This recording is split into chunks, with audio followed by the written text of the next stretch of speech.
Hello guys, welcome back to my channel. तो दोस्तों, ये एक न्यू वीडियो है जिसमें मैं आपको बताऊंगा कि अगर 10th के बाद आपको 11th में साइंस स्ट्रीम लेनी है तो आपको फिजिक्स, केमिस्ट्री और मैथ्स को कैसे पढ़ना चाहिए जिससे आपके 11th में मार्क्स क्या आने चाहिए, 90 से अबव आने चाहिए। मैं गारंटी देता हूँ आपको, अगर ये वीडियो आपने पूरी देख ली और जो मैंने आपको चीज़ें बताई इस वीडियो में अगर आपने उसको फॉलो कर लिया तो आपके 11th में 90 से नीचे मार्क्स आ ही नहीं सकते, 90 से अबव ही आएंगे।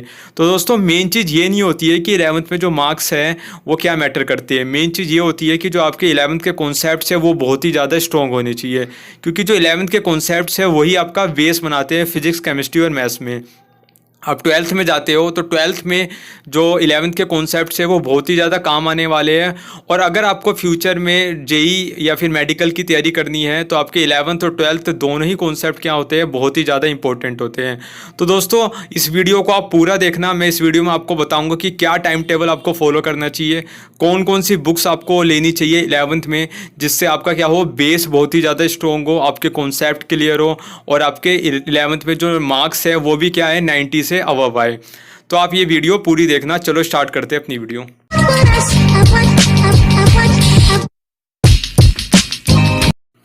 तो दोस्तों, 10th के बाद जब बच्चे 11th में साइंस लेते हैं तो वो सोचते हैं कि बस 11th में क्या हो जाए, पास हो जाए, वही बेटर है हमारे लिए। लेकिन दोस्तों, ऐसा नहीं होता कि अगर आप 11th में खाली आप ऐसा सोच रहे हो कि मैं पास हो जाऊं तो वो बहुत है, मैं 12th में जाके मतलब मेहनत करूंगा, कॉन्सेप्ट को सीखूंगा तो मेरे लिए फ़ायदेमंद रहेगा और वहाँ पे 12th के जो मार्क्स होते हैं वो भी फ्यूचर में काम आते हैं। ऐसा आप बिल्कुल भी मत सोचो, क्योंकि मैंने बहुत सारे बच्चों को देखा है ऐसा कि वो 11th को क्या करते हैं, हल्के में ले लेते हैं, लेकिन फिर बाद में जब 12th में आते हैं तब उनके जो कॉन्सेप्ट होते हैं वो वीक इतने हो जाते हैं कि वो बोलते हैं कि हमको तो ये चीज़ समझ में ही नहीं आ रही है। तो दोस्तों, जो चीज़ें हैं 11th की वो आपको बेस स्ट्रॉन्ग बना के चलनी है।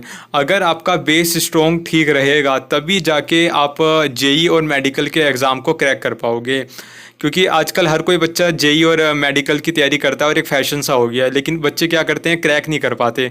क्यों नहीं क्रैक कर पाते? क्योंकि उनका जो 11th होता है उसकी जो बेसिक चीज़ें होती है वो उनका क्लियर ही नहीं होता है। ठीक है। और जब फिर 12th में आते हैं तो फिर 11th का जब कमज़ोर है तो 12th भी सही से नहीं हो पाती है, तो फ्यूचर में उनको दिक्कत ही दिक्कत रहती है। तो दोस्तों, मैं आपको एक चीज़ ये बता दूं कि अगर आपने 11th में साइंस ली है तो आपको फिजिक्स, केमिस्ट्री के साथ आजकल बच्चे मैथ्स नहीं लेते हैं। ठीक है। लेकिन मैं आपको बोलूँगा कि मैथ्स को आपको छोड़ना नहीं है और मैथ्स को लेना ज़रूर है। आप फिजिक्स तभी कर सकते हो जब आपकी क्या है, मैथ्स स्ट्रॉन्ग है। तो दोस्तों, सबसे पहले हम बात कर लेते हैं कि कौन कौन सी बुक्स आपको ज़रूरी है 11th में फिजिक्स, केमिस्ट्री और मैथ्स के लिए। तो केमिस्ट्री में मैं आपको बोलूँगा सबसे पहले आपको एनसीईआरटी रीड करनी है, मस्ट है कि जो आपके पास फर्स्ट पार्ट है और जो आपके पास सेकंड पार्ट है एनसीईआरटी की, सबसे पहले आपको वही पढ़ना है। तो एनसीईआरटी जो है कम से कम आपको 3 बार पढ़नी है। हाँ, कम से कम 3 बार, और पूरी बुक पढ़नी है। ऐसा नहीं है कि आपने एक पेज छोड़ दिया, एक पेज पढ़ लिया। आपको फर्स्ट पार्ट और सेकंड पार्ट कम से कम 3 बार पढ़नी है। और जो इन टेस्ट के क्वेश्चन होते हैं और जो बैक एक्सरसाइज के क्वेश्चन होते हैं वो भी आपको करने हैं। आपको एनसीईआरटी पढ़नी है, उसके साथ इन टेस्ट के क्वेश्चन करने हैं और बैक एक्सरसाइज के क्वेश्चन करने हैं। कम से कम कितनी बार करना है आपको, ये 3 बार करना है। तो ये हो गया एनसीईआरटी केमिस्ट्री के लिए। फिर अगर आपकी एनसीईआरटी कवर हो गई और आप एडवांस जाना चाहते हो तो आपको एक रेफरेंस यूज़ करना पड़ेगा। रेफरेंस के लिए आप क्या कर सकते हो, आप प्रदीप की बुक यूज़ कर सकते हो अगर आपको एडवांस पढ़ना है केमिस्ट्री में। तो अब बात करते हैं फिजिक्स में। तो दोस्तों, फिजिक्स के लिए जो आपको बुक लेनी है वो लेनी है एस सी वर्मा की। एस सी वर्मा की 2 बुक आती है, एक आता है पार्ट 1 और एक आती है पार्ट 2। तो जो पार्ट 1 है वो 11th के लिए होती है और जो पार्ट 2 है उसमें 12th के कॉन्सेप्ट्स होते हैं। तो जो एस सी वर्मा है वो कॉन्सेप्ट क्लियर करने के लिए फिजिक्स में बहुत ही ज़्यादा इंपॉर्टेंट है। अगर आप उसे पढ़ोगे तो आपका इंटरेस्ट भी आएगा फिजिक्स में पढ़ने में और जो आपके कॉन्सेप्ट है वो भी बहुत ही ज़्यादा क्लियर होंगे। तो आप पार्ट 1 जो है एस सी वर्मा की वो पढ़ो आप सबसे पहले। उसके साथ मैं आपको बोलूँगा कि जो एनसीईआरटी है फिजिक्स की, उसमें कुछ चैप्टर्स ऐसे हैं जो बहुत ही अच्छे तरीके से लिख रखे हैं, आप वो पढ़ सकते हो। ऐसा नहीं मैं बोल रहा कि एनसीईआरटी में आप पूरी पढ़ो फिजिक्स की, लेकिन कुछ चैप्टर्स ऐसे हैं जिसे आप पढ़ोगे तो आपके थोड़े कॉन्सेप्ट और ज़्यादा क्लियर होंगे और जो एनसीईआरटी के पॉइंट ऑफ व्यू से जो चीज़ें हैं वो भी आपको समझने को मिलेगी। तो फिजिक्स में आपको 2 बुक रेफ़र करनी है, एक करनी है एस सी वर्मा और एक क्या करनी है आपको, एनसीईआरटी करनी है। लेकिन अगर आपको क्वेश्चन सोल्व करनी है तो आपको क्वेश्चन सोल्व करने के लिए देखो, फिजिक्स में जो कॉन्सेप्ट क्लियर होते हैं वो क्वेश्चन को सोल्व करके ही होते हैं। कैसे फिजिक्स आपकी स्ट्रॉन्ग हो सकती है, तो सबसे पहले आप क्या करो, कॉन्सेप्ट को पढ़ो, फिर उसके ऊपर जो क्वेश्चंस होते हैं वो कम से कम एक कॉन्सेप्ट पे 10 क्वेश्चन तो आपको सोल्व करने ही पड़ेंगे।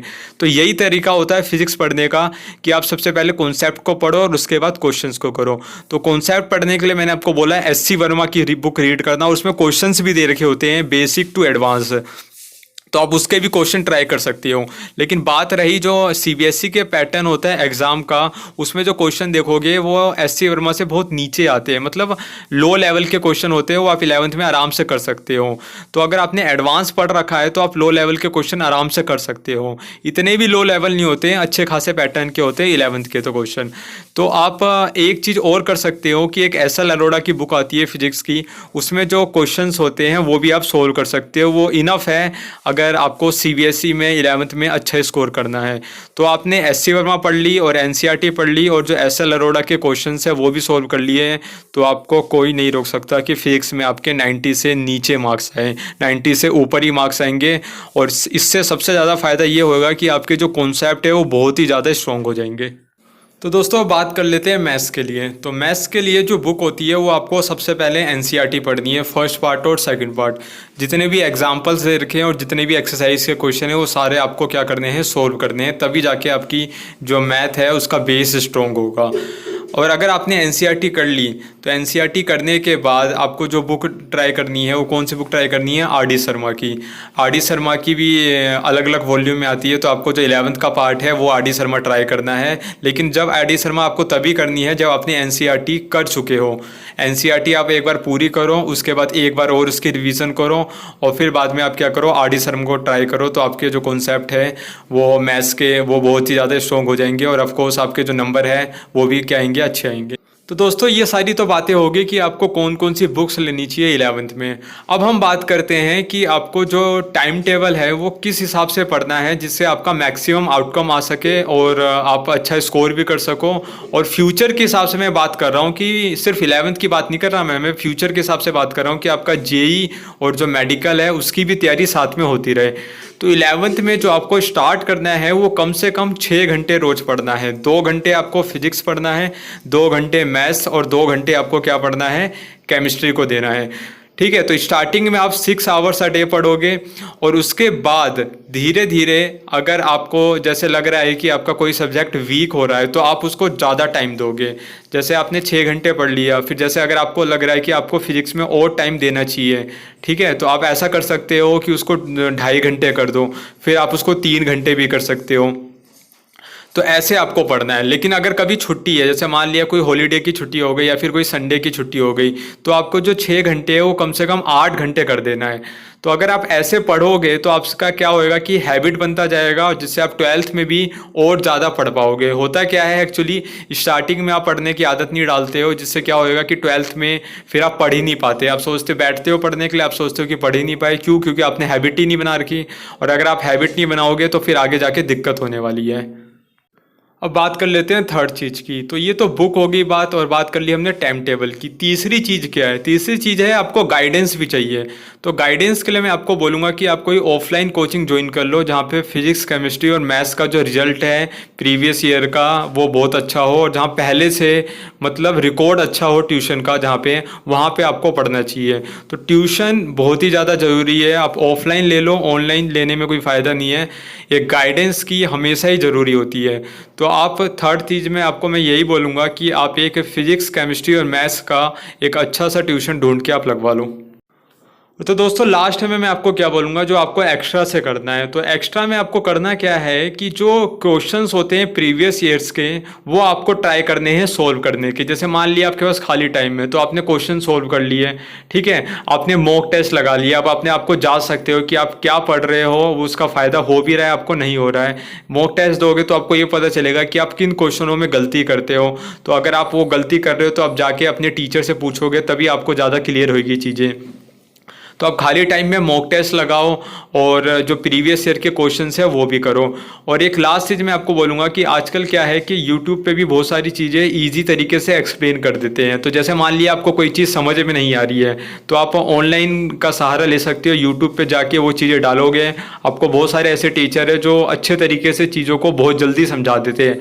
आपको ऐसा लगता है कि ये चीज़ें तो यार मेरे को समझ ही नहीं आ रही है और कभी समझ ही नहीं आएगी, लेकिन कुछ ऐसे टीचर्स हैं जो आपको बहुत अच्छे तरीके से समझा देते हैं कि वो आपका कॉन्सेप्ट उसी टाइम क्लियर हो जाता है।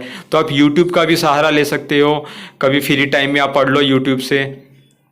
आप यूट्यूब पे टिप्स एंड ट्रिक्स भी देख सकते हो जिससे जो क्वेश्चंस है उसको सोल्व करने में कम टाइम लगेगा, और जितना कम टाइम लगेगा उतना ही अच्छा है आपके लिए। तो दोस्तों यही सारी चीज़ें थी इस वीडियो में, आप इन सारी चीज़ों को फॉलो करो। मैं गारंटी देता हूँ कि आपको इस सारी चीज़ों से बहुत ही ज़्यादा फ़ायदा होने वाला है। और अगर आपको अच्छी लगी वीडियो तो आप लाइक करना मेरी वीडियो को, चैनल को सब्सक्राइब कर देना। ठीक है दोस्तों, फिर मिलते हैं अगली वीडियो में, तब तक के लिए बाय बाय।